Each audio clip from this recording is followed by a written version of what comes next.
Hello and welcome to another one of our videos where today I'm going to show you an exercise that's a follow-up to some of our shoulder rehabilitation exercises where we teach how to get scapular upward rotation with good thoracic extension. So this is how you sort of get your overhead pressing movements back after you've injured your shoulder. So basically the first thing we're using here is a half kneeling position or a lunge position.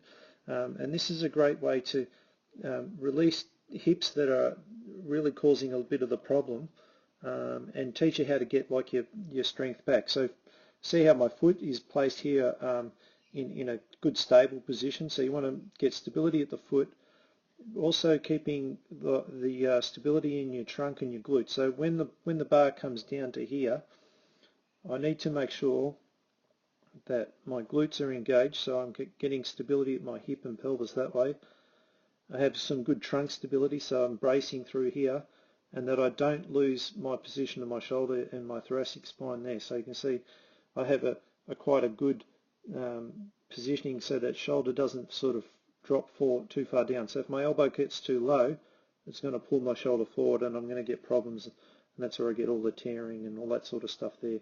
I want to make sure I keep this nice position through there. So now this is like step 1 of 3 really. So now as I'm coming up, I'm now on the upward phase. When I get to here is where you start to see the scapula rotating out and up. So the exercise we would have used previously would have been the wall slides with either the foam roller or just our hands trying to teach this, and that's a very low level mobility type thing.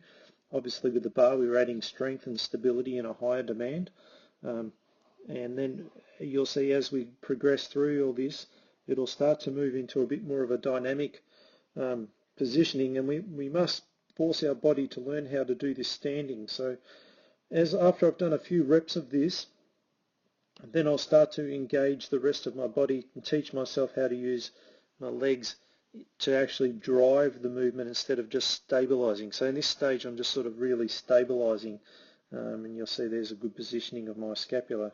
Alright, so now I'm going to come up off the mat after I've taught my body how to move through the shoulders, now maintaining a greater stability challenge through the legs. So there's a lot more glute work being required on that opposite leg over on this side. On my left leg is a lot more glute strength required. Now after I've got a few of these happening, then I can start to engage the actual movement itself. So now I can bring the lunge into it, making sure I don't lose all of the things that I just had before. So I'm coming down, so that now this is where I start to really fully integrate the system together as a working team. Alright, so it's a great exercise that you can use to depending on what level you're at, you can sort of mix between the 3, but obviously you want to always end up in the third one there, and that's where you'll get if you can stay there for ages and not have problems as long as you look after yourself. Alright, so I hope you enjoyed that, and we'll see you on our next video.